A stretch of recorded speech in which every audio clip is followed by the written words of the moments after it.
Should you sell to an investor? We'll talk about that, as well as a retired teacher wants to downsize. It's a little story, a little vignette. Cupertino House of the Week, Willow Glen House of the Week, Luxury Home of the Week, and the 12 Bay Area housing stats. Let's get moving. All right, should you sell to an investor? This was done on Friday. So really depends on what you want, right? And this is always an option.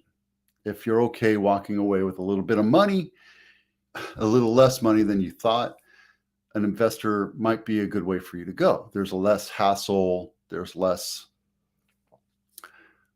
issues, there's less preparation, there's less turmoil. So that's a trade-off, right?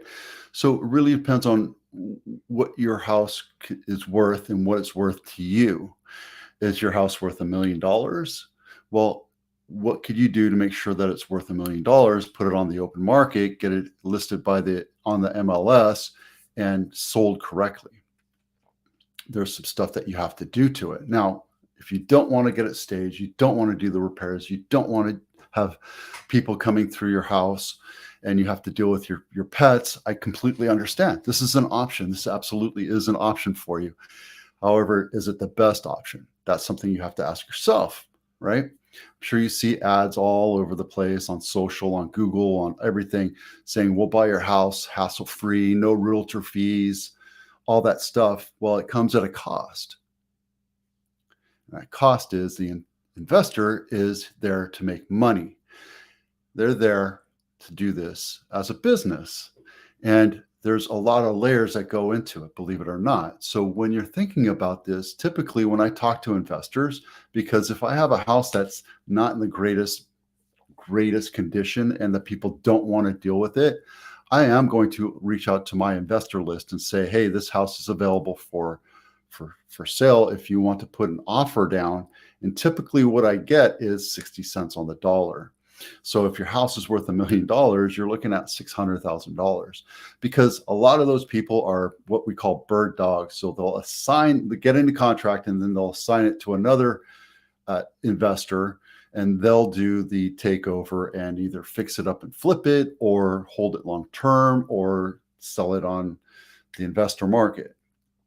And everybody makes money in between. So there's got to be a lot of margin in order for them to do that. Now, is it worth your time? Again, that's up to you. And I can't tell you yes or no. If you do, understand that you're going to be at 60, 65 cents on the dollar. So just take that into account. Now, what happens? Sometimes you're out of state and your parents pass away and you have something that's in Florida or something that you just have to get rid of, or maybe it burnt down, or there's some major problems that you just don't want to deal with, like a foundation issue or the kitchen caught fire or what have you. And there's just I just don't want to deal with it. That's a great option for an investor. There are buyers out there that will do it too, but typically what will happen is you put it on market and then the investor groups will come through. And I'll show you in a minute. Remind me that we can go into this. So there's no concerns about financing delay. Typically, they have their financing all taken up because it's a machine, right? They have people that will close in 10, 15, 20 days, depending on who it goes to and who's buying it. And you can sell it to the institutional investors like BlackRock and Vanguard. Again, they're going to give you a little bit more because there's no middleman. But understand that those houses will either turn into flips or into long-term rentals. So if that's something you're okay with, your house being done, that's up to you, right? They will buy the house as is. However, they have the right to do due diligence, and they are going to do that. So they might offer you $6,000 or $600,000, but then once they do the inspection, they're going to ask for another credit for $50,000, $75,000. That's just the way it is, right? They get you in on a price and then they bite your arm off 1 inch at a time.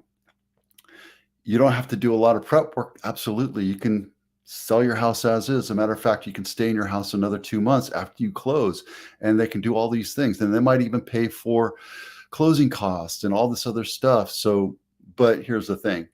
Are you willing to walk away from that 40%? That's totally up to you. The downsize is the potential you're going to get a lot less money in cases that you would on the open market. Now, let's take a real quick look here when we put things on the open market. Tempo. This is something I talked about last week. I've talked about it multiple times before because it's important for you to understand.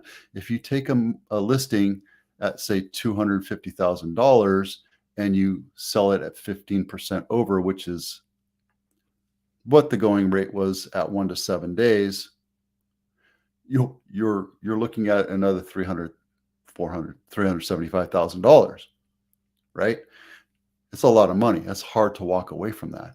If you're selling it and it's worth $2.5 million, you have to ask yourself, are you willing to walk away from that plus that? So not only is it's almost $1.3 million, $1.375 million from what I remember there, right? Yeah, $1.375 million that you're walking away from a $2.5 million house. It's the same ratio. And these are averages, right? So I can't tell you specifically what your house would get, but at the end of the day, your house is really looking at getting 12 to 10% over list price when you're on the open market. Things have changed a little bit. It's sliding towards a buyer's market. Things are slowing down right now, but when you're walking away from that kind of money, it might not be worth your time. So just keep that in mind. All right, we'll get into that too. Do you need to sell your house quickly? Is your house in good condition? Do you have the cash on hand to do repairs? And yes, the answer is yes to all of those in any market, right? Especially here in Santa Clara County, your house can be worth a whole lot more if you put it on the open market. And if you think about it, your house will be open to the public. Think of it that way. It's going to be like a park for about 7 to 10 days, right? And after that, it closes off. The blue lock box goes on, and then there's a combo box, and only 2 people have it. It's, well, you, me, the buyer's agent, and then the appraiser will get that. And the inspectors will be done beforehand. So there you go. Up to you if you want to do it or not. Should you do it? I wouldn't do it. I know I can get the house sold in 7 days, 7 to 10 days. This segment of this episode is brought to you by the Home Inspection Checklist. If you're thinking about selling your house, get that honey-do list started. This home inspection checklist is a list of what inspectors will look at so you can get those things repaired before the inspector comes through. If it's an appliance or a cracked window or what have you, scratches on the floor, broken switches, those can get handled before the inspector comes out and they call it out. Now, if you do those repairs, as with everything, you have to disclose it. So it's better to over disclose and scare away the crappy buyers. I always tell people. So just remember that. So this is a little story about a lady who lived here, and she's a teacher, a retired teacher, and she decided to downsize. So she's looking for a house, winds up being a condo. After 40 years, she downsizes, and she's just sitting there. She has her friends, she has her community, she has her family, she has her doctor, she has everything here. So she didn't really want to move out of the area, but she knew that her house was too much. She moved from a 4-bedroom, 2-bath, 1960s house and decided to look for a condo. Now, her problem was she wanted to find a place that didn't have stairs. I think she wound up with stairs, but let's go. It's a 2-story condo. Now, typically, the difference between condos and townhouses typically are a condo is 1 flat, 1 apartment, and a townhouse will have different levels.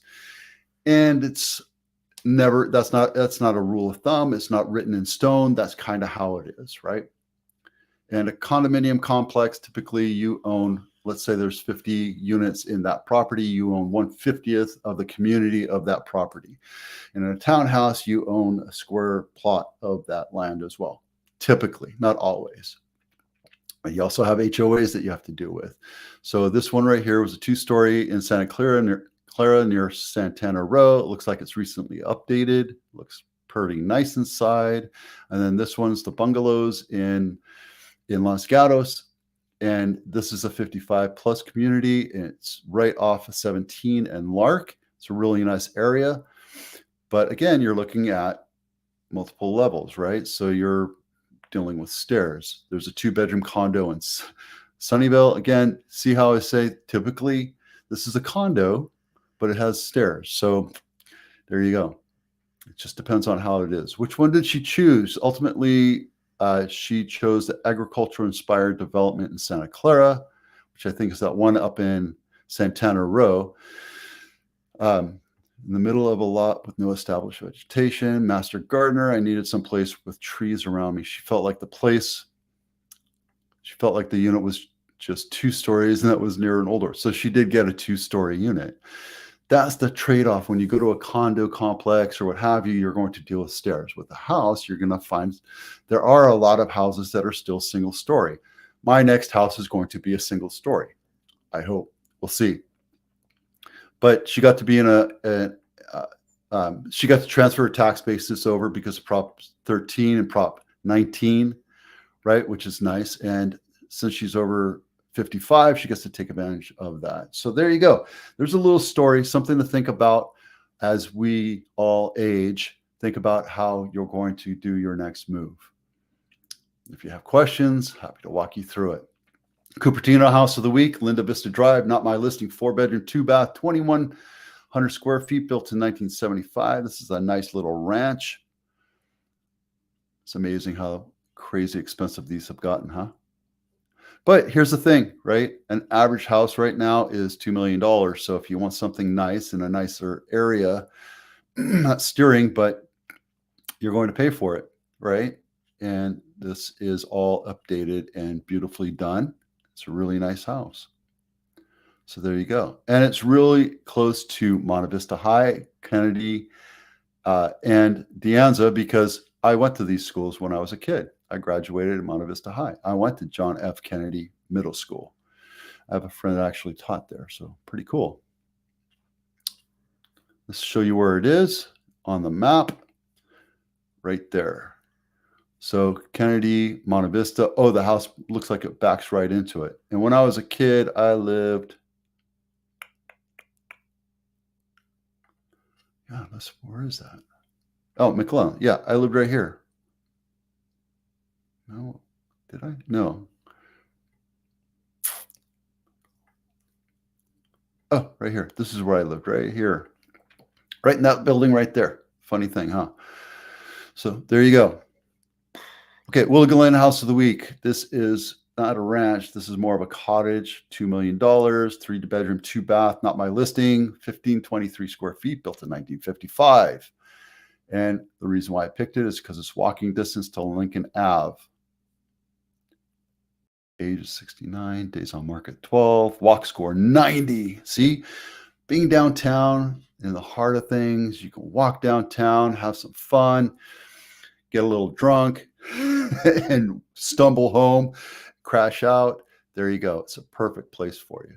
And this one, these are updated. Wow, these pictures, I tell you. Guys, if you're going to do this, do it right. Hire a professional photographer. So this looks like it was updated back in the 2000s. This is a very popular design back in the 2000s. Maple toffee cabinets and stainless steel with granite, the brownstone, I think it was called. But it's a nice small house, 1,500 square feet. There you go. All right. And then Floribunda, the luxury home of the week. I wish this was my listing, but it's not. 8 bedrooms, 8 full baths, 2 half baths, and only 18,000 square feet.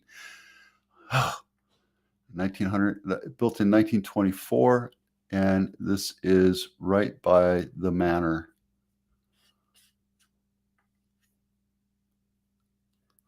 So this is decadence, opulence, luxury, everything, fine-tooth comb, everything is worth it. If you have, how much was it? $18 million or 68? Only $68 million. And that's what you get. One day, I got to start playing the lottery, though. There you go. And as always, these are all available to you in the blog. All the links are available to you in the blog. So go to the blog, check it out. The links are there. You can play with it. There's no entry. You don't have to give me your information. You can just go freely play with it, have fun with it. And this segment is brought to you by the Homebuyer's Checklist. When you're looking at open houses and you're going to 4 or 5 houses, this one will allow you to compare and contrast each house. If it has dual pane windows, air conditioning, new kitchen, new bathrooms, kind of floor, that kind of stuff. It walks you right through it, and it helps you compare 4, 5, 6 homes that you go to so it doesn't get to be fuzzy. And it allows you to, it's a pretty well written document. There you go. All right. This is the 12 Bay Area housing report for the 43rd week of 2024. Year to date, we're looking at Santa Clara County punched it out of the park with $400 million in closed transactions last week. Crazy. We're now officially over $15 billion in transactions in Santa Clara County. San Mateo only has half of that, and their difference is their houses are a little bit more expensive, a little bit more opulent, but it's a lot more expensive there. And the reason why is because Santa Clara County is the heartbeat of Silicon Valley. So there you go. And again, Santa Clara County has the not the most number of listings. Alameda County is there, and Alameda by far is a lot more affordable. So if you're thinking about buying, maybe look at Hayward area. Fremont area is going to be expensive still, but the further up you go, that's a great place to go. And as always, Napa is the best buy because you're looking at 96 cents on the dollar versus even Santa Clara where it's 7% or 7 cents on the dollar. So just keep that in mind. Alameda County is pumping up pretty quick. It's going to take a while for them to get up to these averages. So there you go. All right. 43rd week of the year. Everything's moving forward. Happy Monday. I'm Vito. Let me do that again. I'm Vito with Abitano. We'll see you out there.